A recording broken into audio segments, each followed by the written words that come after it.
Buenos días, buenas tardes, buenas noches. Este es el solitario.blogspot.mx y bueno, en este momento seguimos con las noticias más importantes, pues ocurridas esta mañana eh, de 25 de octubre. No ocurridas esta mañana, pero sí, pues básicamente en el día, en el transcurso de la noche y esta mañana, pues se están dando diferentes noticias importantes de resaltar por su pues fuerza.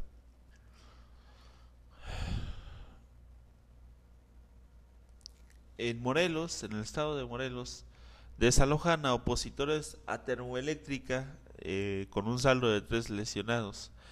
En Yecapixtla, unos 200 estudiantes, policías estatales antimotines desalojaron a campesinos que estaban plantados a unos metros de los terrenos donde la Comisión Federal de Electricidad pretende construir una termoeléctrica en la comunidad de Huesca.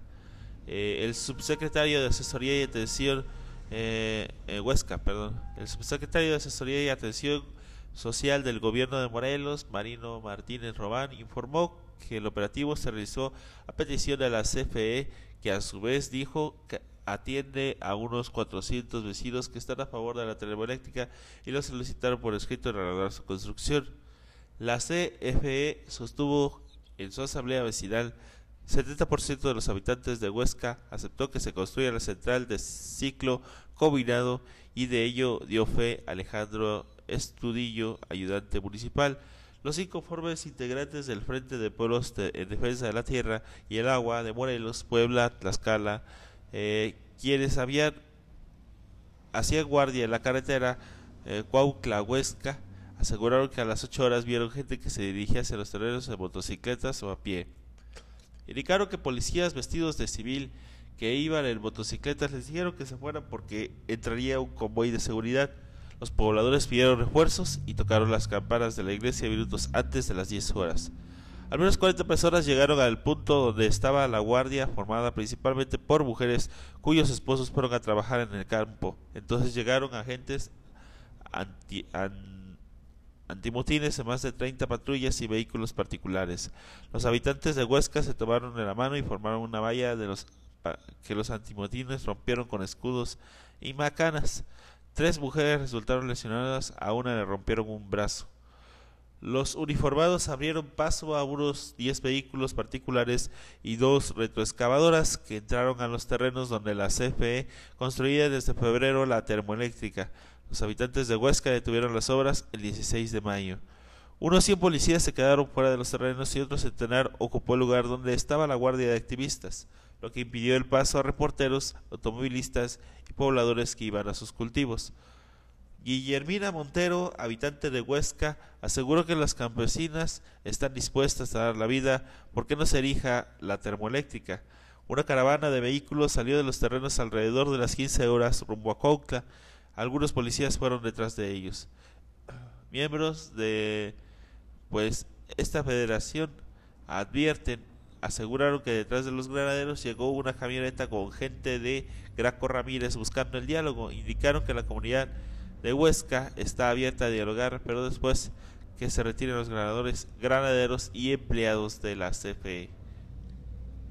Pues este problema de Huesca, que hoy pues tiene un saldo de 3 heridos, pues es un poquito anterior, tiene algunos meses que, o bueno, yo creo que ya hasta va a ser el año, que este pues poblado del estado de Morelos se encuentra en una situación en contra de la construcción de esta termoeléctrica y que pues parece ser que es un poquito como que a fuerzas que algunos integrantes, bueno, que la CFE y, bueno, el gobierno con su brazo policíaco, pues pues están queriendo imponer pues forzosamente la construcción a la misma y pues el pueblo pues básicamente se opone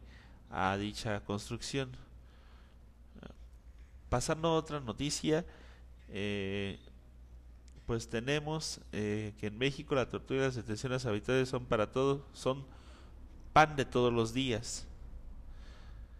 Esto, pues en la jornada, el día de ayer, la Organización de Naciones Unidas sostuvo que la tortura y las detenciones arbitrarias siguen siendo el pan de cada día en México y son además un mecanismo de investigación al que no dejan de recurrir los cuerpos policíacos y militares mexicanos.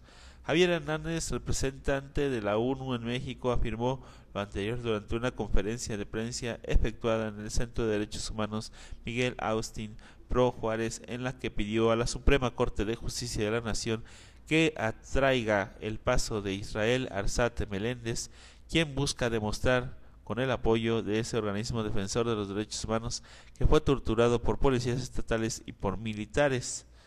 Israel es un joven de 26 años de edad que fue detenido el 3 de febrero de 2010 en Ciudad Juárez, Chihuahua, y quien durante 36 horas consecutivas fue sometido a tratos crueles, inhumanos y degradantes para que se declarara culpable de haber participado en la matanza de jóvenes ocurrida en la colonia Villas de Salvarcar, registrado en enero de este mismo año y el cual conmocionó a la sociedad mexicana.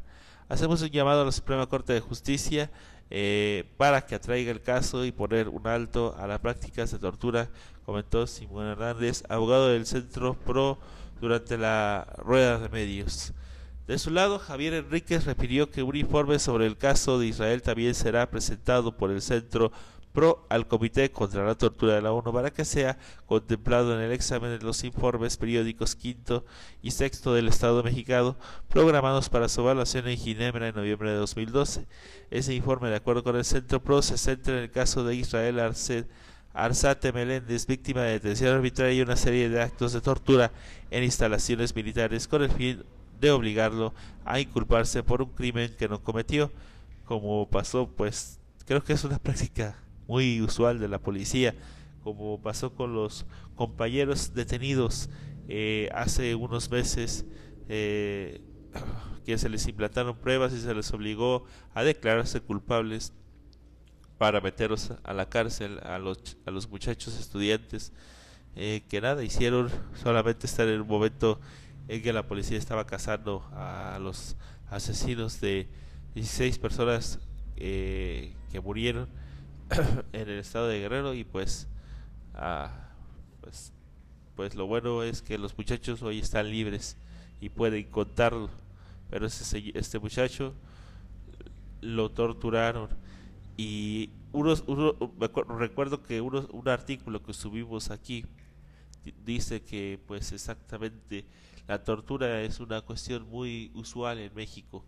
Viene siendo uno de los países donde la tortura pues prácticamente es una práctica cotidiana y que no es denunciable, y que de hecho para que pase a derechos humanos de internacional este hecho pues hay que hacer mucho, porque pues no son aceptadas la mayoría de solicitudes ante los organismos internacionales de tortura cuando ocurre en México.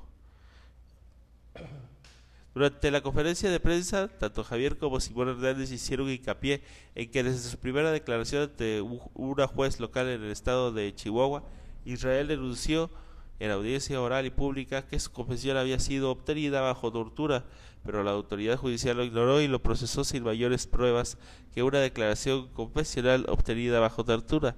Hasta el momento ninguna autoridad judicial ha admitido con prueba de descargo el hecho de que Israel haya sido torturado. En el Centro PRO presentó dictámenes periciales que demuestran los daños físicos y psicológicos que sufrió el inculpado que fue detenido. Y pues, ¿qué nos toca agregar? Pues nada, sabemos el grado de impunidad que existe en este país, que es enorme. Y bueno, con esta nota me retiro, vuelvo en 2 minutos. Buenos días, buenas tardes, buenas noches, salud.